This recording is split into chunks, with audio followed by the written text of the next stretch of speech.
시청자 여러분 안녕하십니까. 화요일 아침 뉴스 퍼레이드 이상목입니다. 전쟁 발발 시에 상호 군사 지원을 한다는 이 내용을 담은 이 북러 조약의 비준 절차에 들어갔습니다.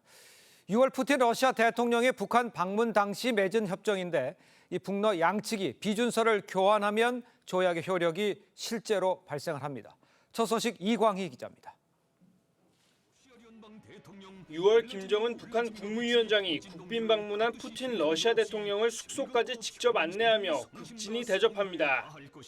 당시 두 정상은 90분 확대 정상회담과 비공식 단독회담을 2시간 동안 진행했고 군사 동맹 수준의 포괄적 전략 동반자 협정문에 서명했습니다. 상대국이 침략당했을 시 군사 지원과 군사 기술을 협력한다는 게 골자입니다. 조선민주주의인민공화국과 러시아 연방 사이의 포괄적인 전략적 동반자 관계에 관한 조약에 서명하셨습니다. 지역과 세계 안정 환경을 굳게 수호하면서 푸틴 대통령이 현지 시간 14일 북러 조약 비준에 관한 법안을 러시아 하원에 제출했습니다. 러시아에서 조약 비준은 하원을 통해 진행돼 북러 조약 효력을 발생시키기 위한 절차에 본격 착수한 겁니다. 북러 조약은 비준서가 교환된 날부터 효력을 갖도록 하고 효력은 무기한으로 한다고 명시돼 있습니다. 이에 따라 비준서가 교환되면 북러 관계는 군사 동맹 수준으로 격상될 거란 관측이 나옵니다. 앞서 북한은 7일 최고인민회의 개최를 예고해 북한의 북러 조약 비준 여부도 주목됩니다. 한미 양국은 북러 군사 협력 강화에 우려를 표명했습니다. TV조선 이광입니다. 러시아 정부는 북한에 남한 무기가 전단을 살포했다는 보도가 있었다며 이는 북한에 대한 주권 침해이자 내정 간섭이라고 주장했습니다. 러시아 외무부는 현지 시간 14일 성명을 통해 한국의 이런 행동은 북한 주권에 대한 중대한 침해이자 독립국가의 합법적인 정치 체계를 파괴한 것이라고 밝혔습니다. 그러면서 한국은 북한의 경고를 매우 심각하게 받아들여야 한다며 긴장을 고조시키는 무모한 도발로 한반도 긴장 상황을 부추기는 것을 중단하라고 덧붙였습니다. 네, 북한이 평양 무인기를 빌미로 연일 대남 위협의 강도를 높여가고 있습니다. 군사 분계선 일대 포병 부대에 사격대기 명령을 내리는가 하면 경의선과 동해선 도로 차단을 위해 폭발물도 설치 중인 것으로 파악됐는데요. 우리 군은 북한이 조만간 실제 폭파에 나선 뒤 대내외 선전에 나설 것으로 보고 있습니다. 차정승 기자의 보도입니다. 남북 영토 분리를 주장하며 완전한 육로 단절과 요새화를 선언한 북한이 남북 연결도로 폭파 준비에 나선 걸로 파악됐습니다. 군 관계자는 개성공단을 잇는 경의선 도로와 금강산을 잇는 동해선 도로에 가림막을 설치한 뒤 폭파 준비에 들어갔다고 전했습니다. 북한은 지난 4월부터 도로 위에 30cm 높이의 흙을 쌓아 지뢰를 매설해왔는데 이번엔 폭약 설치를 위해 지뢰 제거 작업에 나선 정황도 포착됐습니다. 군 관계자는 다량의 폭약이 도로에서 터질 경우 큰 폭발력이 발생할 수 있다고 했습니다. 가림막 뒤에서 작업하는 것들이 식별되고 있고요. 북한이 공개한 대로 폭파도 할 수 있을 거라고 생각을 합니다. 폭파 장면을 공개해 4년여 전 개성 연락사무소 폭파 때처럼 대내외 선전에 활용할 거란 전망도 나옵니다. 북한군은 평양 무인기 침투를 빌미로 8개 포병여단에 사격 대기 태세를 지시했는데 두 국가 주장에 맞춰 국경선으로 표현했습니다. 국경선 부근의 포병연합 부대들과 중요 화력 임무가 부과되어 있는 부대들이 완전 사격 준비 태세를 우리 군이 대북 감시 경계와 화력 대기 태세를 한층 강화한 가운데 김명수 합참의장은 천안함을 찾아 적 도발 땐 좌고우면 말고 응징하라고 지시했습니다. TV조선 차정승입니다.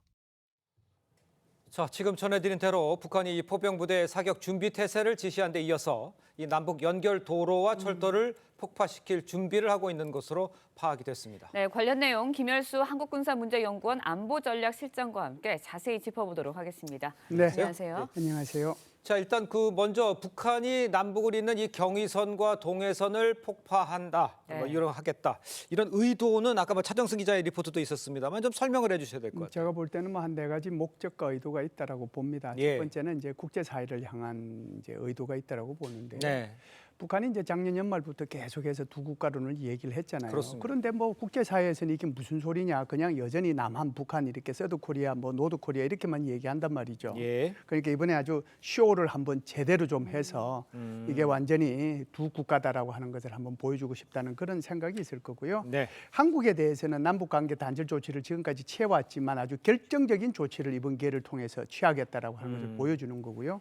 세 번째는 아마 북한 주민을 대상으로 한 목적도 있을 겁니다. 그래서 한국을 희망의 대상이나 탈북의 대상으로 삼지 말아라. 네. 적대적인 관계다. 이거 확실히 알아라라고 하는 것을 보여줄 거고요. 예. 네 번째는 아마 최고인민회의에 대한 어떤 경고성도 있지 않을까 이렇게 생각을 해요. 네. 왜 그러냐면 이번에 최고인민회의에서 통일조항을 드러내고 영토조항을 신설하라고 그랬는데 그거 안 했잖아요. 네. 일단 이게 이제 연기됐다고 보는데 이번에 폭발하면 이 폭발 지점을 중심으로 해가지고 영토조항을 넣어라. 이런 네 가지 목적하에서 이런 일들을 하고 있지 않을까 이렇게 생각을 합니다. 알겠습니다. 네, 현재 이제 폭파 준비 상황이 있는 것으로 전해지고 있는데 실제로 경의선과 동해선 폭파가 실행이 된다면 남북 긴장 관계 더 가속화될 것으로 전망이 됩니다. 어떤 상황이 전개될 것인가요? 아무래도 이제 긴장은 더 조성이 된다고 봐야 되겠죠. 북한은 스스로 두 국가론을 얘기하면서 두 국가론이면은 뭐 예를 들어서 북한과 중국, 북한과 일본 뭐 이런 정도의 관계로 그냥 가면 되는데 예. 그게 아니고 교정국 관계라고 규정을 했잖아요. 네. 그러면서 이번에 이제 폭발을 하면은 폭파 지점이 아마 영토 조항의 어떤 시점이 될 거예요. 예. 그것이 그러면은 아무래도 이제 영토 조항이 나중에 신설이 되면 그것이 이제 아무래도 한국과의 관계에서 긴장이 조성될 수밖에 없죠. 네네. 서해 해상 경계선을 어떻게 걷느냐, 육지에서의 경계선을 어떻게 걷느냐에 따라서 예. 이것이 바로 정전 협정의 위반 여부하고 그리고 우리가 여태껏 관행적으로 이어왔던 NLL하고의 충돌 사항이 있을 수 있거든요. 예. 충돌 요소가 있을 수 있기 때문에 긴장 관계는 계속해서 좀 있을 수밖에 없다 이렇게 보지요.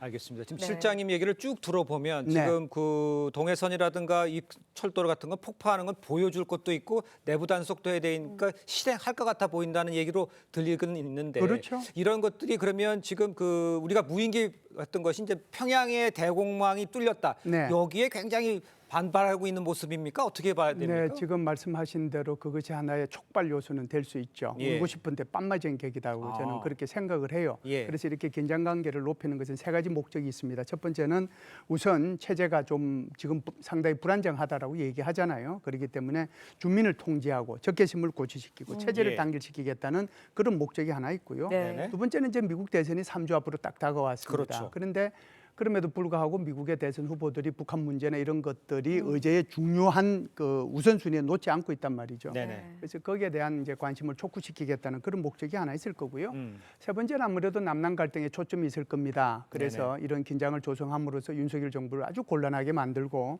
그렇게 함으로써 그 책임을 정부에 돌리기 위한 그래서 남남 갈등을 조성하기 위한 목적이다. 이렇게 세 가지 목적 때문에 이렇게 하려고 하는 예, 게 아니냐 예. 이렇게 생각을 합니다. 알겠습니다. 네, 근데 북한이 이렇게 대응을 하는 거는 어떻게든 평양의 무인기 그런 거를 빌미로 해가지고 계속 이렇게 강도 높은 대응을 나서고 있는데 김여정 부부장이 이제 무인기를 날린 주체 우리 군이다라고 확정을 해서 담화문까지 발표를 했거든요. 그렇죠. 하지만 사건의 주체가 우리 군이다, 한국 군이라는 명백한 근거 제시하지는 않고 있어요. 뭐 우리 여러 가지- 군에서도 밝히고 있지는 않고요. 그렇죠. 여러 가지 이제 설들이 있죠. 뭐 네. 육군에서 했다, 민간단체에서 했다, 그다음에 해외 이제 반북단체에서 했다, 북한의 자작극이다 또는 예. 이제 김정은 네. 반정부 반대 세력이 세력, 했다 뭐 예. 이렇게 얘기를 하는데 이제 어찌됐든 이제 지금 주체가 밝혀지지는 않았고요. 그럼에도 불구하고 지금 이제 대한민국 군이 한 것처럼 지금 몰아가고 있는데요.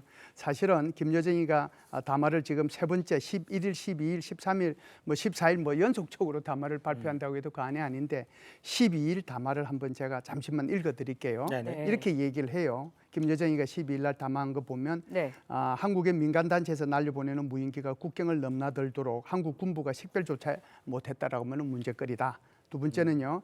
북한의 민간 단체들이 무인기로 한국의 대통령실 상공에 삐라를 뿌려도 문제될 것이 없다는 말인가?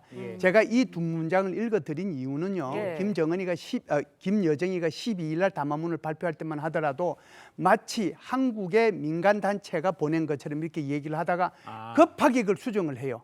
그리고 13일, 14일 이제 담화를 넘어오면서 이게 완전히 이제 한국군한테 그걸 덤태기를 씌우고 있는 거거든요. 네네네. 그렇기 때문에 이제 한국군에서는 이렇게 얘기를 하죠. 너희들이 한국군에서 갔다라고 얘기를 하면 휴전선에서부터 간 것을 갖다가 기속적으로 이제 이걸 추적을 하고 예. 그러고 나서 거기에 대한 무슨 뭐 격추를 하든지 뭘 하든지 그것이 한국군이라는 걸 증명을 해야 되는데 단순히 그냥 평양 상공에 뜬 것만 가지고 이걸 한국군한테 이걸 뒤집어 씌운다라고 하면 말도 안 된다라고 얘기를 하는 거죠. 그래서 상당히 북한으로 봐서도 굉장히 좀 어려운 그런 상황이죠. 과거에 북한이 2014년도, 2017년도, 2022년도에 무인기를 보냈잖아요. 그래서 속초, 파주, 병령도 삼척 지역에서 다 이 무인기를 회수했는데 그때에 그 무인기 속에서 발진 기지와 도착 기지가 전부 다 북한으로 돼 있어요. 그 기지 자체가. 그러니까 우리가 전부 다 그걸 증명해냈죠.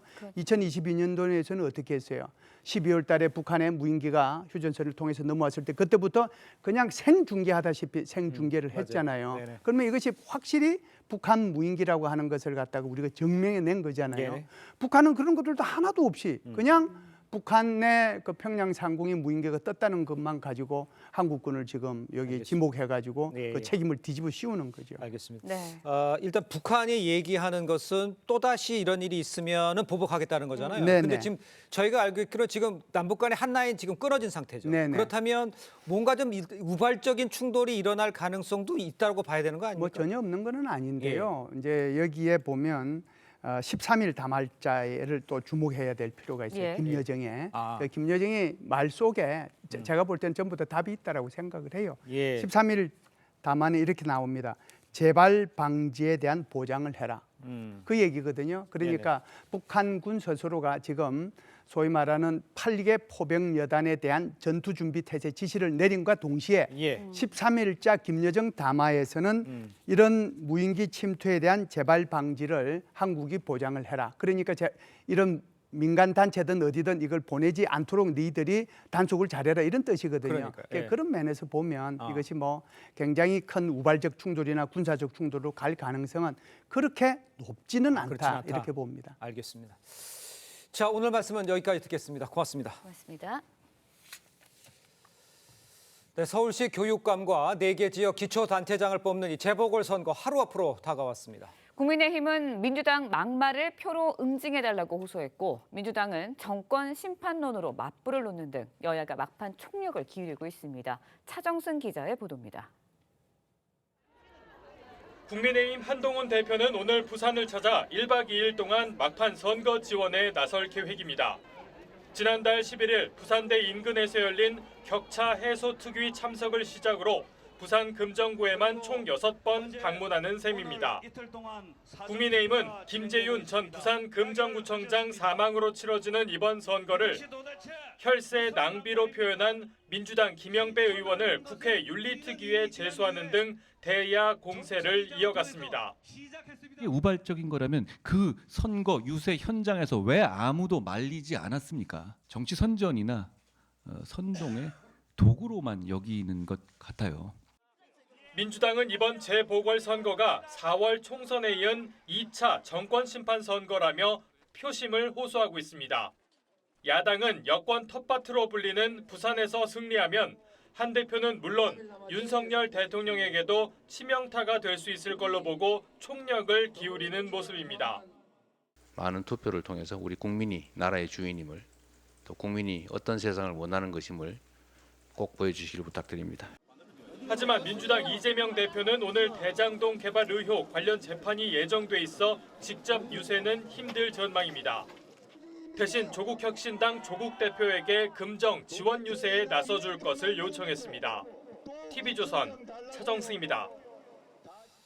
다음 주 초 윤 대통령과의 독대를 앞둔 한동훈 국민의힘 대표가 김건희 여사 라인 이 여부를 놓고 용산 대통령실과 날선 공방을 벌이고 있습니다.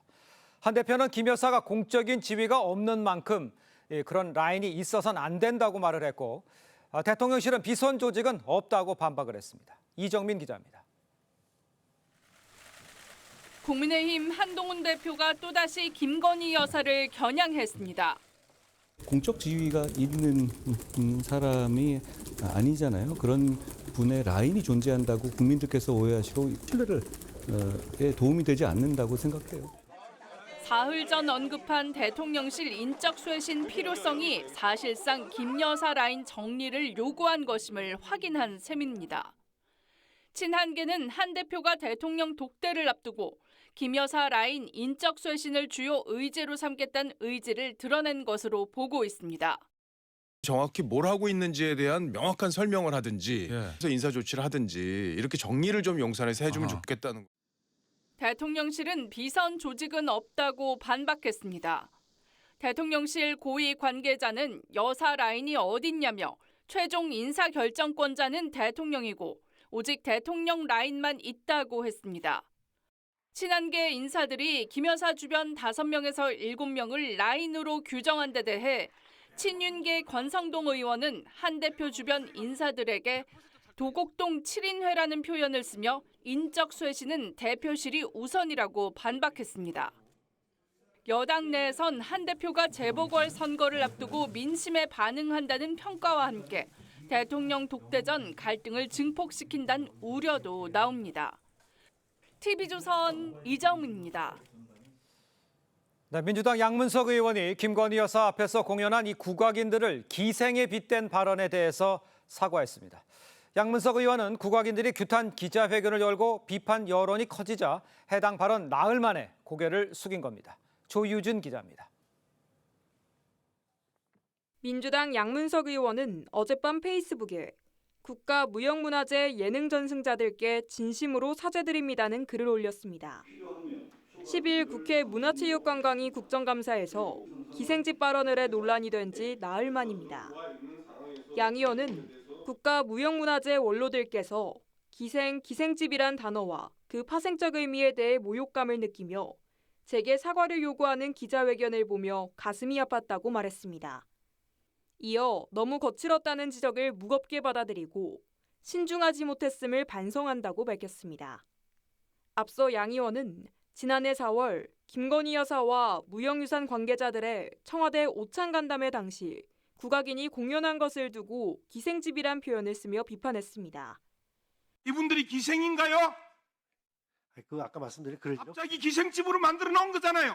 그러니까 어느 시대에 사시는 겁니까 진짜? 이에 국악인 20여 명은 어제 국회에서 규탄 기자회견을 열고 양 의원의 사과를 촉구했습니다. 사죄 안 하면은 끝까지 저지들은 싸우겠습니다. 국민의힘은 양 의원을 국회 윤리특별위원회에 제소하기로 하고 민주당을 향해 당 차원의 사과를 요구했습니다. TV조선 조유진입니다.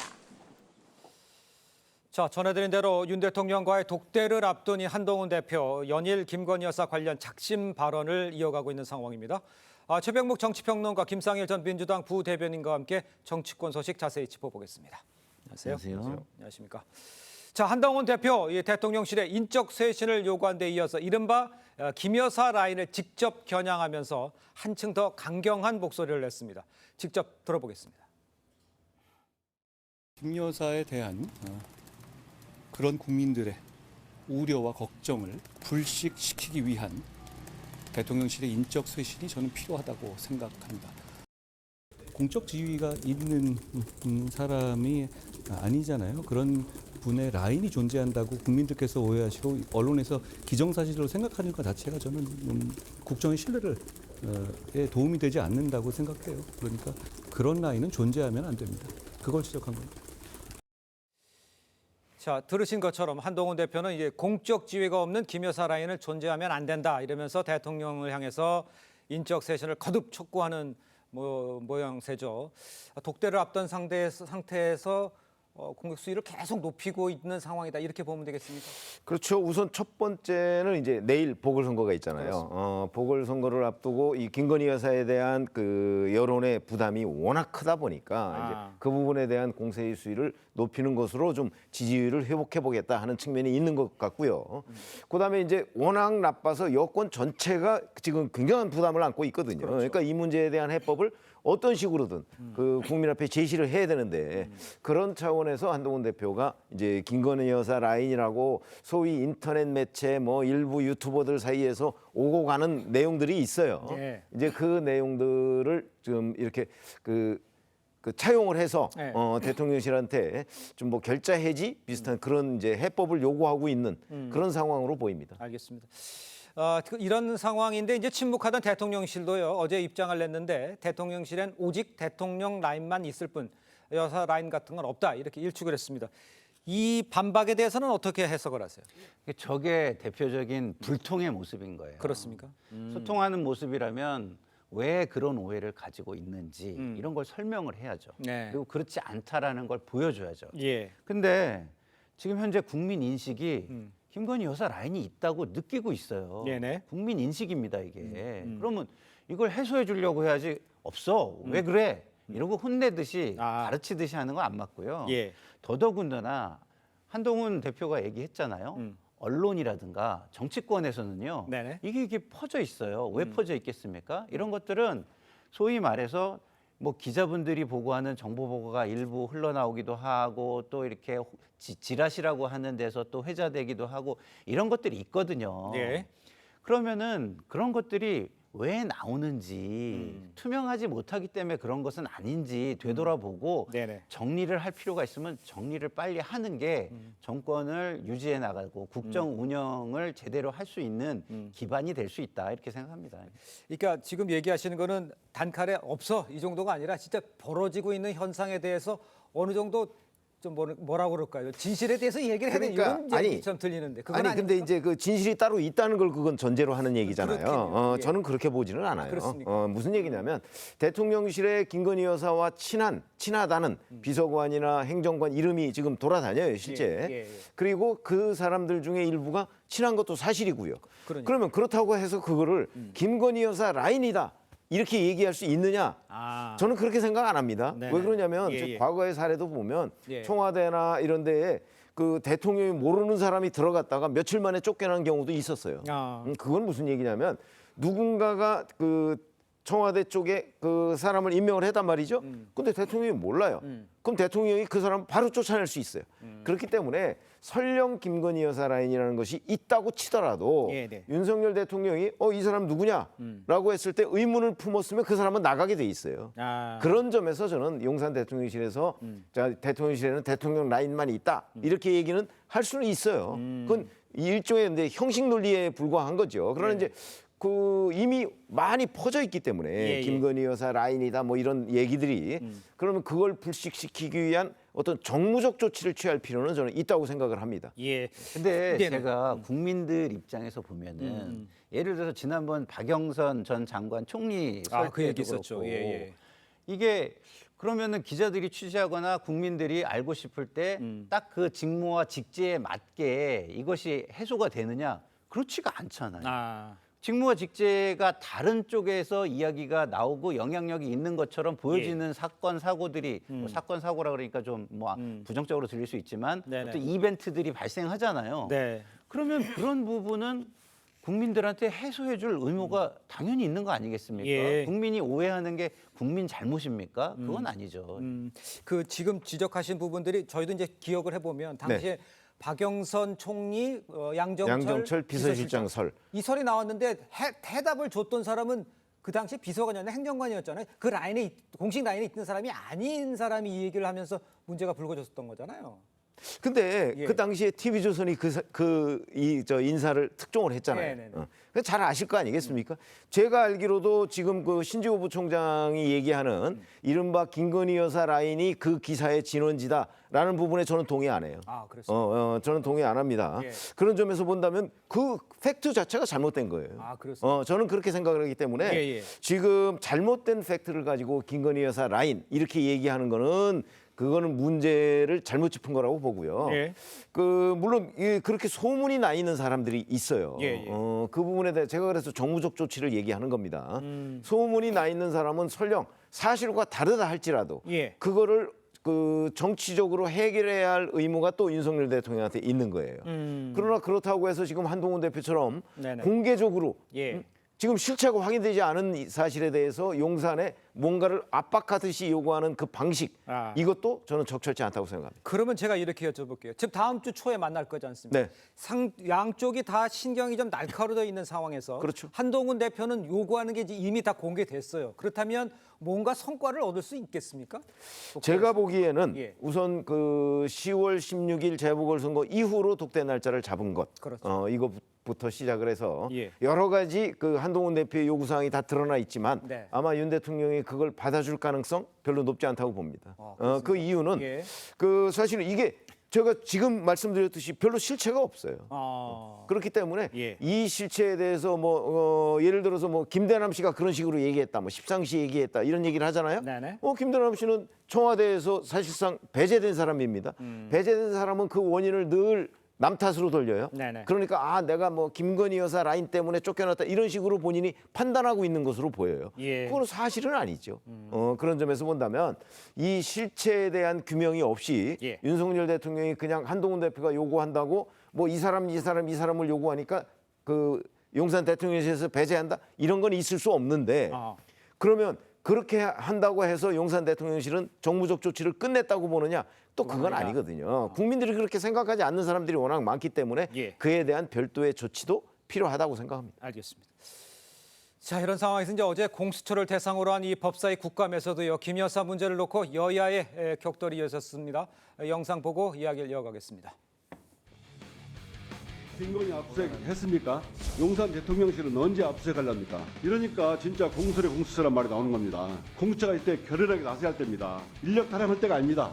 제 생각은 김건희 의혹 전담 수사팀을 구성하십시오. 이성윤 의원님, 우리 김건희 여사님이 무슨 뭐 동네 애 이름도 아니고 김건희 이거는 지난번에 경고 받았잖아요. 공수처가 민주당 고발수사처라는 말을 들었었습니다. 여당이든 야당이든 지적하는 것처럼 수사 결과는 전혀 없고. 자, 보신 것처럼 이 김건희 여사 호칭을 놓고도 지금 공방이 있었고요. 야당에서는 공수처가 김 여사 전담 수사팀을 꾸려서 대통령실 압수수색 나서야 한다 이렇게 주장을 하고 있습니다. 법사위 상황은 뭐 그야말로 공세 이렇게 이해를 하면 되겠습니까? 실체가 있으니 기본적으로 국민적 의혹이 크잖아요. 그러면은 사실은 야당 입장에서는 그거를 공세의 어떤 고리를 삼는 거는 너무 당연한 거죠. 예. 그리고 그 의혹에 걸맞게 수사를 하라는 요구를 좀 과장해서 내지는 좀 약간 표현을 좀 약간 강하게 해서 하는 것뿐이다 이렇게 생각하고요. 오히려 저런 거를 과한 부분을 지적을 하더라도 김건희 그래서 되겠냐 이렇게 얘기하는 건 저는 안 맞다고 봐요. 왜냐하면 저희가 김건희 여사의 호명을 한 게 아니잖아요. 예를 들어서 김건희 특별법이면 그냥 특별법에 이름을 붙인 거잖아요. 근데 거기에도 김건희라는 세 글자를 뭐 김건희 여사님 특별법 이렇게 하라고 한다면 국민들이 웃지 않을까요? 그래서 방어를 하더라도 저는 좀 수준에 맞게 방어를 하는 게 맞다. 국민들한테 저거 굉장히 아부다, 우스워 보인다 이렇게 방어를 하는 건 좀 안 맞다 생각합니다. 알겠습니다. 요거 하나만 더 추가적으로 짚어보죠. 이 검찰이요, 도이치모터스 주가 조작 사건 관련해서 김 여사 기소 여부를 17일 정도에 내릴 전망입니다. 수심이 소집 없이 이제 불기소 처분할 거란 그런 이야기가 지금 나오고 있는 상황이거든요. 그렇다면 만약에 뭐 무슨 검찰이 알아서 결정을 내리겠지만 불기소 결정을 내리면 어떤 파장들이 예상이 되세요? 뭐 법률적으로는 검찰이 일단 매듭지었다 이렇게 주장을 하겠죠. 그러나 정치적으로 보면 그거는 출발에 불과한 거다 저는 이렇게 생각을 합니다. 왜냐하면 정치적 공방은 또다시 새로운 국면으로 넘어갈 테니까 2라운드가 시작되는 거죠. 그런 점에서 따지면 자 이제 검찰은 뭐 이 여러 가지 조사 결과 불기소할 수밖에 없다 이렇게 얘기를 하고 저도 거기에 동의를 합니다. 불기소할 수밖에 없다. 그렇죠. 그거는 법률적 매듭이죠. 왜냐하면 문재인 정부 검찰에서 무려 13개월 동안 본격적으로 수사를 했는데 소환 조사조차 못했잖아요. 뭐 그러면 뭐 이제 문재인 검찰이 반성을 해야 될 시점이다. 저는 그렇게 보고요. 자 그러나 이제 정무적으로는 그 이후에 지금 여권의 대응이 미흡했어요. 그리고 그 문제를 조기에 매듭짓지도 못했어요. 그것 때문에 여론이 악화됐어요. 그럼 이거는 법률적 문제는 아니잖아요. 그러니까 이제 정치적 문제로 이걸 어떻게든 해결을 해야 된다는 거죠. 그 문제를 용산이 모른 척하고 이건 법률적으로 끝났으니까 이제는 더 이상 거론하지 마라. 이렇게 되면 여론은 더욱 악화될 수밖에 없다. 지금부터는 이제 국면이 바뀌어서 정치적 국면으로 바뀌어서 용산 대통령실에서 이 김건희 여사 문제를 정치적으로 어떻게 매듭 지을 것인가. 그거는 뭐 특검도 그중에 한 대안이 될 수 있습니다. 알겠습니다. 그 문제에 대한 고민을 해야 될 시점이라고 생각합니다. 알겠습니다. 불기소에 대해서는 동의를 하시고 이것이 법률적으로는 맞지만 정치적 해결은 필요해 보인다는 지적이시는 것 같은데 특검 이야기도 해줬어요. 네. 어떻게 생각하십니까? 그러니까요. 이게 뭐 표현을 어떻게 붙이느냐의 문제긴 하지만 현실이잖아요. 네네. 현실적으로 지금 국민들은 이게 불공정하다고 보고 있어요. 예? 검찰이 만약에 불기소를 내리면 불공정한 것이다. 살아있는 권력에 대해서 제대로 수사하지 않았다. 공정하지 못하다. 이렇게 생각하고 있어요. 그러면 제대로 수사하는 모습을 보여주고 그다음에 제대로 수사한 걸 기반으로 불기소 결정을 내리는 모습 이런 것들을 보여줘야 되는데 그게 만약에 없이 간다. 그러면 국민들은 어떻게 생각할까요? 아, 이 정권이 공정과 상식을 내걸고 출범한 정권인데 내로남불을 넘어서 거의 구제불능으로 가는 거 아니냐라고 굉장히 이렇게 낙담하고 포기하는 일부 지지층에서까지 그런 현상들이 이게 가속화될 것이다 이런 생각이 듭니다. 알겠습니다. 자, 계속해서 다음 이야기를 좀 해보도록 하겠습니다. 민주당 양문석 의원이요. 국정감사에서 국악인들의 공연을 기생집에 빗댄 이 발언에 대해서 지금 논란이 일고 있죠. 어제 국악인들이 국회에서 기자회견을 열었습니다. 사과를 요구를 했죠. 문제가 된 발언과 국악인들의 목소리까지 함께 들어보겠습니다. 이분들이 기생인가요? 갑자기 기생집으로 만들어 놓은 거잖아요. 대통령 부인 왔다고 공연 상납하고 보유자들의 제자들을 강제 동원해서 연주시키고. 양 의원께 묻겠습니다. 많은 도움을 주셨던 김대중 대통령님과 김정숙 여사님도 저희 공연을 보셨으니까 그 자리를 기생들이 노는 자리로 인식하셨을까요? 가야금하고 창극 하나 했다고 해서 기생 취급을 어찌 그렇게 할 수가 있습니까? 사죄 안 하면은 끝까지 저지들은 싸우겠습니다. 일단 양문석 의원은 이 발언 4일 만인 어제 이제 기자회견을 통해서 결국 이제 자신의 SNS에 사과 입장을 밝혔습니다. 글쎄요, 이제 그러면서도 이제 본인의 의도는 이게 아니었다라는 말은 달았어요. 어떻게 보세요? 글쎄 뭐 의도는 이제 뭐 본인이 알 수 있겠죠. 그러나 저희가 그 전체적인 맥락을 살펴보면 그 양문석 의원은 이 국악이 연주되는 곳은 기생집 같은 곳에서나 연주되는 것이다라는 발상을 가지고 있는 것으로 보여요. 그래서 자 지금 뭐 사과를 했습니다만은 앞으로도 저런 유사한 발언이 또 나올 그 소지가 저는 상당히 있다고 봅니다. 본인이 이 국악에 대한 개념 자체를 새롭게 인식할 필요가 있다 이렇게 생각합니다. 알겠습니다. 지금 국민의힘은 양문석 의원을 윤리위에 제소를 했죠. 또 부산 금정구청장 이 보궐선거에 혈세 낭비라고 했던 이 김영배 의원, 국감에서 이 저속한 발언을 표현했던 장경태 의원 함께 제소를 했습니다. 이렇게 제소가 된 이 3명에 대해서는 어떻게 생각을 하세요? 3명에 대해서는 잘못됐다고 생각하죠. 그렇습니까? 근데 무슨 얘기를 하시려나? 기본적으로 이제 당에서 지금 이 시기에 이거를 조금 더 부각시키는 거는 선거를 앞두고 있기 때문에 부각을 시키는 거다 이런 생각도 가지고 있죠. 국민의힘에서 부각시키는 것이다? 국민의힘에서 부각시키는 거 그런 생각도 가지고 있지만 국민의힘도 또 선거에서 그렇게 하는 건 전 또 너무 당연한 거라고 생각해요. 그러면은 우리 당이 이걸 잘못했으면 정말 춘풍추상의 모습을 보여주는 것이 국민들에게 더 박수받고 신뢰받을 수 있는 길이다 이런 생각이 들어요. 저분들이 실수를 했을 수도 있고 뭐 의도를 했을 수도 있고 저는 잘 모르겠습니다. 그러나 실수였을지언정 그 실수로 인해 피해를 보고 손해를 본 사람들이 있다면 그거에 걸맞게 그 책임과 권한과 힘에 걸맞게 책임도 지게 만드는 것이 공당다운 모습이고 국민의 신뢰를 더 강화하는 길이다 이런 생각이 듭니다. 알겠습니다. 재보궐선거 양쪽의 좀 상황을 좀 먼저 알아보도록 하죠. 금정구청장 선거 같은 경우에요. 이 최대 격전지를 떠올랐지 않습니까? 일단 김영배 의원의 이 막말에 대해서 이 사망한 이 고 김재윤 전 금정구청장 유족들이 사자 명예훼손 혐의로 경찰에 이 고소를 한 상황입니다. 이 고소를 한 상황이니까 이 금정구청의 분위기도 어떤지 궁금하고 여기에 이제 조국혁신당의 조국 대표가 와서 유세를 하고 있는 상황이잖아요. 양쪽에서 어느 게 더 힘이 좀 지금 뭐 양쪽에서 서로 우리가 유리하다 지금 이렇게 생각하고 있는 예. 그런 판세입니다. 각종 여론조사도 비슷하고요. 그러다 보니까 이제 민주당과 국민의힘에서 그 조금만 더 그 여기에 힘을 보태면 우리가 이길 수 있다 이런 건데 네네. 그 사이에 이제 이른바 김영배 의원의 그 이 원인 제공론, 재보선 원인 제공론에서 이제 사자 명예훼손 문제까지 불거졌어요. 그렇습니다. 근데 잘 아시다시피 2022년에 김재윤 후보가 예. 무려 62%라는 압도적 표로 당선이 됐습니다. 예. 그러면 금정구청 내에서 그 김재윤 후보를 찍었던 사람이 그 62%가 된다는 얘기잖아요. 예. 저는 그런데 올해 더군다나 6월에 지금 그 김재윤 구청장이 그 현직에서 사망을 했거든요. 그러니까요. 그래서 이제 이게 재보궐선거가 있는 건데 예. 그걸 마치 혈세 낭비다 이렇게 얘기를 해서 문제가 된 겁니다. 예. 그런 점으로 따지면 금정구 그 구민들 중에 이제 김재윤 구청장에 대한 여러 가지 뭐 본인이 찍었던 경우 아니면 뭐 좀 안타까움 이런 것들이 꽤 있을 거라고 보기 때문에 네네네. 재보궐선거에 상당한 내일 치러지는 네네. 상당한 영향을 미칠 수밖에 없다. 아. 뭐 그것 때문에 뭐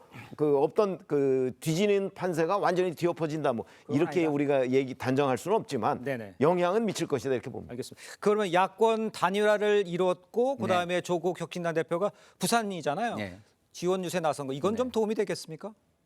기본적으로 도움이 아무래도 되겠죠. 예. 왜냐하면은 전국적 인지도를 가지고 있고 그다음에 거기에 인지도를 바탕으로 지금 현 정권의 아픈 부분을 지적을 하고 있고 정권 심판을 강조하고 있기 때문에 예. 주목도를 높이는다는 점에서 도움은 될 것이다 이런 네. 생각 드는데요. 예. 좀 전에 우리 최병묵 편집장님 말씀해 주신 것처럼 이게 원래 사람들은요 울고 싶은데 누가 뺨을 때려주기를 바라는 게 있어요. 예. 울고 싶은데 그냥 울으면 쟤 왜 울어? 뭐 이렇게 이상하게 생각할 수 있잖아요. 그래서 지금 야당 입장에서는 굉장히 조심조심 가야 된다. 아. 네, 그렇지 않으면 제가 볼 때는 이게 투표가 예. 갑자기 이상한 방향으로 흘러갈 수도 있다. 이런 예. 생각이 듭니다. 김영배 의원 발언 얘기를 하신 거 맞습니까? 맞습니다. 알겠습니다. 자, 오늘 말씀은 여기까지 듣겠습니다. 두 분과 인사 나누겠습니다. 고맙습니다. 네. 네, 직장 상사가 1등 당첨자가 나온 편의점에서 로또를 사오라고 하고 또 담배 심부름까지 시키면 여러분 어떻게 생각하시겠습니까? 실제로 서울의 한 경찰서에서 팀장이 부하 직원들에게 실제로 벌인 일인데 문제가 불거진 이 감봉 처분을 받자 소송까지 냈지만 법원은 정당한 징계라고 판단을 했습니다. 전정원 기자입니다. 서울의 한 경찰서 팀장 A씨는 지난 2021년부터 팀원들에게 심부름을 시키기 시작했습니다. 담배를 사오라거나 세탁소에서 자신의 세탁물을 찾아오라는 등 업무와 무관한 지시였습니다. 한 부하 직원에게는 출퇴근 때마다 1등 명당에서 로또를 사달라는 등 부당한 요구가 이어졌습니다. 대기가 길고 주차도 어렵다며 부하 직원이 거절 의사를 표시해도 막무가내였습니다. 언행 자체는 이제 거의 뭐 하이브리드 듯한 언행이었다고 직원이 힘들다는 표현을 많이 했었죠. 팀원들이 휴가를 신청해도 사전 보고를 안 해 예의가 없다며 받아주지 않았습니다. 자신에 대한 불만이 윗선에 보고되자 경찰 조직엔 비밀이 없으니 입조심하라고 겁까지 줬습니다. A씨는 감봉 2개월의 징계를 받았지만 이에 불복해 소송을 냈습니다. 재판부는 직장 내 괴롭힘은 직원들의 정신적 고통을 유발해 바로잡을 필요성이 크다며 징계에 문제가 없다고 했습니다. A씨는 TV조선과 통화해서 판결을 받아들인다며 피해자들에게 사과하고 싶다고 했습니다. TV조선 전정원입니다. 네, 개그맨 이진호 씨가 불법 도박 사실을 직접 밝혔습니다. BTS 지민을 비롯해 동료 연예인들이 금전 피해를 입은 것으로 알려지면서 파장이 커지고 있는데요. 최진영 변호사, 장현주 변호사와 함께 자세히 짚어보도록 하겠습니다. 네, 안녕하십니까. 네, 개그맨 이진호 씨, 많은 분들의 사랑도 받았고 많은 분들이 알려져 있는 분인데 불법 도박에 덫에 빠지게 됐습니다. 도대체 빚 규모가 얼마인가요? 그렇습니다. 지금까지 알려진 것만 해서 20억이 넘는다 이렇게 알려지는 것 같습니다. 그래서 네. 좀 전에 얘기하신 것처럼 BTS의 지민 씨라든가 네. 또 트로트 가수 영탁 그리고 또 유명 또 개그맨 이수근 씨 등을 예. 비롯해서 이 가까운 지인들에게만 한 10억 이상의 돈을 빌렸고 그리고 단순히 지인들뿐만 아니고 네. 대부 업체에도 한 13억 정도 합계 한 23억 정도의 피해가 지금 밝혀지고 있는데요. 네. 현실적으로 이 사안 같은 경우에는 상습 도박 그리고 또 특정 경제범죄 가중처벌법상의 사기죄 두 개가 지금 문제되고 있는데 어쨌든 지금 연예계 같은 경우에는 이에 대해서 법적 절차도 진행한다라는 후문이 나오고 있는 상황인 것 같습니다. 네, 일단 이진호 씨 측에서는 어떻게 해서든 돈을 다 갚겠다 이런 입장을 밝히기도 했는데 이런 말도 있어요. 만약에 이제 피해 연예인들이 차용증을 없이 돈을 빌려줬으면 이게 뭐 증여세를 내야 될 수도 있다 이런 이야기도 있는데 이건 무슨 얘기인가요? 그러니까 원론적으로 검토는 가능하겠지만 사실상 뭐 피해 연예인들이 증여세를 낼 가능성은 현실적으로는 높지 않다고 봐야 될 것 같습니다. 그러니까 이게 무슨 이야기냐면 이진호 씨가 뭐 연예인들, 지인들에게 돈을 빌렸는데 그 돈을 갚지 못하는 만큼 이제 이것은 무상으로 이전받은 재산, 그러니까 결국 피해 연예인들이 이진호 씨에게 증여를 한 것으로 봐서 증여세를 물려야 되는 것 아니냐 이런 논란인 겁니다. 그렇지만 가족이 아닌 제3자가 뭐 돌려받을 의사로 돈을 빌려줬다 이거를 증여로 보기는 좀 어려울 것 같고요. 일단 해당 행위 자체, 그러니까 돈을 빌려주는 당시에 빌려줄 의사였던 것이지 무상으로 이전해줄 의사가 있지 않았다라고 한다면 증여로 단정하기는 어렵기 때문에 뭐 차용증을 받았다든가 아니면 차용증이 없더라도 뭐 구두로라도 언제까지 갚아라 이렇게 이야기를 했다라고 한다면 사실상 증여보다는 대여로 봐야 될 것 같습니다. 네, 근데 또 그런가 하면요. 지난 6월이었습니다. 이진호 씨가 지인에게 돈을 빌린 뒤에 또 갚지 않아서 사기 혐의로 피소가 됐었는데 이것도 일단은 그거는 또 합의를 통해서 취하가 됐다고 했는데 이것도 불법 도박과 연관성이 있는지 좀 살펴본다고 하는데 그렇습니다. 어떤 상황이에요? 현실적으로 지금 장빈 대사님 말씀처럼 이게 그 단순한 대여를 넘어서 처음부터 돈을 변제할 의사나 능력도 없으면서도 마치 빌려주면은 그 나중에 돌려줄 것이다라고 얘기를 하고 돈을 빌렸다고 하면 그것이 형법상 사기죄가 되고 그것이 5억이 넘어가면은 형법을 넘어서 특정 경제범죄 가중처벌법상의 사기죄가 될 수가 있습니다. 그리고 더불어서 그 사건 같은 경우에는 서로 원만하게 합의가 돼서 소를 취하했기 때문에 경찰 같은 경우에는 불송치 결정을 했지만 그것은 사기에 관한 것이지 도박에 관한 것은 아니기 때문에 그 부분에 대해서도 과연 돈을 빌려서 어디 썼는지 그 돈이 실질적으로 다른 데 쓴 것이 아니고 도박에 썼다고 하면은 여전히 도박에 대해서는 형사처벌 받을 가능성이 있기 때문에 지금 현재 본인 스스로 도박과 관련했다는 사실을 법률적으로는 자백을 했기 때문에 이 도박의 규모 그리고 시기 그동안에 있었던 판돈이 얼마가 되는지에 따라서 상당 부분 어떻게 보면 말씀드린 것처럼 사기죄와 이 상습 도박으로 처벌될 가능성이 점점 높아지는 것이 아닌가 생각을 합니다. 네, 뭐 이진호 씨 여러 활동을 하고 있었던 만큼 불법 도박 고백 이후에 예정된 예능 제작 발표에 현장이 불참하는 등 활동 중단 수순에 들어갔습니다. 함께 출연한 개그맨 이경규 씨 프로그램 순항 의지를 밝히기도 했는데요. 직접 들어보시죠. 한 명의 어떤 개인적인 그 사생활을 통해서 저희 프로그램이 흔들리지는 않습니다. 그래서 뭐 저도 그 소식은 조금 전에 들었는데 크게 뭐 개의치 않고 저희 프로그램은 그냥 순항할 예정입니다. 네, 뭐 이경규 씨의 말은 일단은 뭐 개의치 않고 그냥 순항하겠다. 그리고 프로그램 측에서도 이진호 씨가 등장하는 장면을 편집 없이 그대로 내보낼 거다 이렇게 이야기를 하고 있습니다. 이 부분은 어떻게 봐야 되는 건지 그리고 프로그램 상에서도 이진호 씨한테 만약에 나중에라도 뭐 손해배상 같은 걸 청구할 수 있는 상황인 건지 여기에 대해서도 궁금하신 분들 많거든요. 그렇죠. 일단 해당 예능 자체가 OTT 플랫폼으로 공개가 되는 예능입니다. 그런데 이제 편집이 없이 출연을 시키겠다 이제 이런 취지인 건데요. 해당 예능 측에서는 단체 팀전으로 이제 진행이 되는 프로그램이다 보니까 특정 팀을 전면 편집해 버린다 이러면 이야기 구성 자체가 안 되기 때문에 구조적인 제약이 있다라고 양해를 바란다라고 하긴 했습니다. 아무래도 OTT로 공개되는 것이기 때문에 시청에 있어서 선택권이 어느 정도는 있거든요. 따라서 어느 정도 비판의 수위는 상대적으로 낮을 수는 있지만 논란을 완전히 피해가긴 어렵겠다라는 생각이 들고요. 그렇기 때문에 이런 논란 속에서 과연 이진호 씨가 그 해당 예능 측과 어떤 계약을 맺었는지가 중요합니다. 특히나 만약에 이렇게 사회적인 물의를 일으키거나 범죄 행위가 연루가 됐을 때는 그 해당 프로그램에도 손해를 끼칠 수 있기 때문에 관련된 손해배상 약정이 있다라고 한다면 손해배상 책임도 물 가능성도 열려 있습니다. 네, 이진호 씨 사건 또 어떻게 영향이 미쳐질지 파장일지 좀 지켜봐야 할 것 같고요. 다음 소식도 좀 짚어보도록 하겠습니다. 저희가 대리 시험에 관련된 이야기도 좀 해본 적이 있는데 이런 경우는 처음인 것 같습니다. 다른 사람의 명의로 대신해서 군대에 간 20대가 적발이 됐습니다. 병무청 설립일이 이거 처음이래요. 그렇습니다. 말씀하신 것처럼 시험을 대신 쳐줬다. 이 부분은 이제 수능을 앞두고 그런 일도 여러 번 있었던 것으로 아는데 대신에 군대를 입영했다가 적발된 사안은 이번이 대한민국 정부 수립 이후에 처음이 아닌가 싶어서 화제를 끌고 있는데요. 네. 실질적으로 춘천지방검찰청 같은 경우에는 20대 후반에 조모 씨를 병력법 위반, 위계에 의한 공무집행 방해, 그리고 또 주민등록법 위반 등으로 해서 구속 기소를 했다라고 합니다. 네. 그 이유인즉슨 그 최모 씨 20대 초반인 사람이 군대 가는데 이거 군대 가기 싫다라고 하면서 인터넷에서 서로 만나서 네. 쑥떡 공론을 한 다음에 이 20대 후반의 조모 씨가 대신에 어떻게 보면 입대를 했는데 나중에 그 사실상 병역을 면탈하려고 했던 최모 씨가 이거 내 무서워서 안 되겠다라고 하면서 본인 스스로 병무청에 자수를 했고 이후에 경찰청에서 이제 조사를 한 결과 이와 같은 사실이 밝혀져서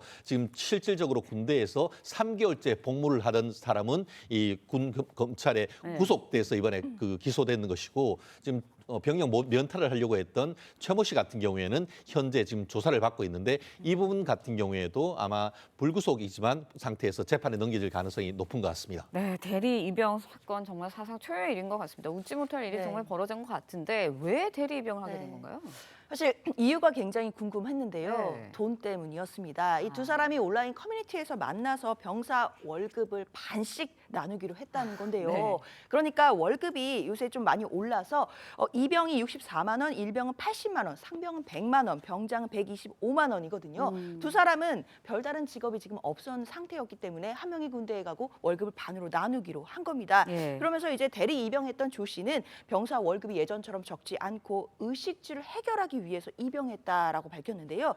검찰 조사 결과 조 씨가 과거 입대했다가 정신건강 등을 이유로 중도 전역한 것으로도 파악이 됐습니다. 네, 일단은 뭐 조 씨, 최 씨 어떤 처벌 받을지도 궁금한데 병무청도 책임을 면할 수는 없을 것 같아요. 그렇습니다. 결국 병력 자원에 대해서 신분증뿐만 아니고 지문 등을 통해 가지고 본인이 이것을 확인해야 되는데 외모가 비슷하지만 키는 상당 부분 차이가 있었다고 합니다. 그것을 제대로 모르고 대신 입영하게 된 케이스가 사실 이번뿐이냐 하는 의혹을 갖지 않을 수밖에 없는 건 아니겠습니까?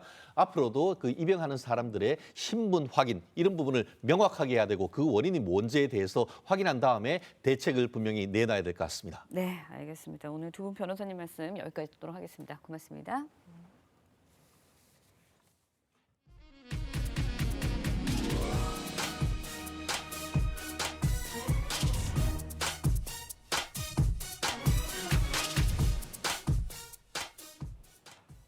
네, 미 항공우주국의 무인 탐사선 유로파 클리퍼가 목성의 위성 유로파를 탐사하기 위해 발사됐습니다.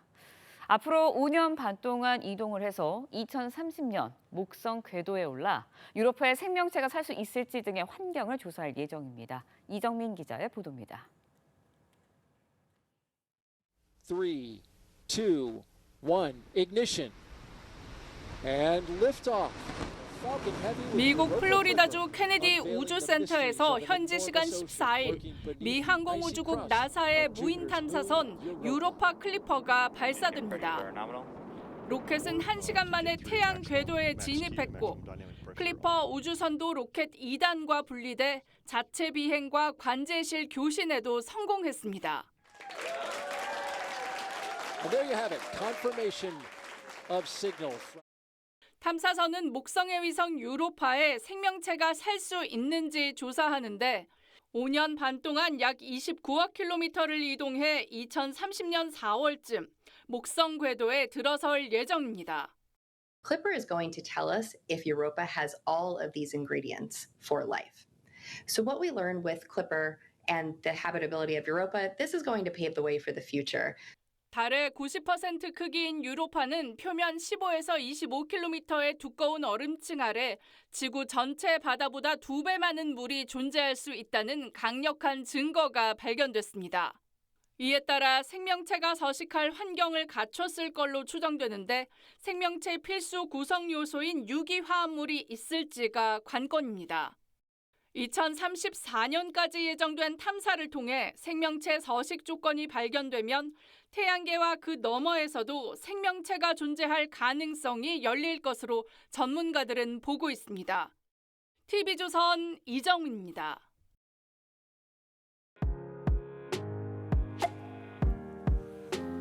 네, 렌즈에 담긴 그 순간 그 의미를 짚어보는 시간이죠. 사진 기자가 선택한 아침의 한 장입니다. 오늘은 조선일보 사진부 이태경 기자와 함께합니다.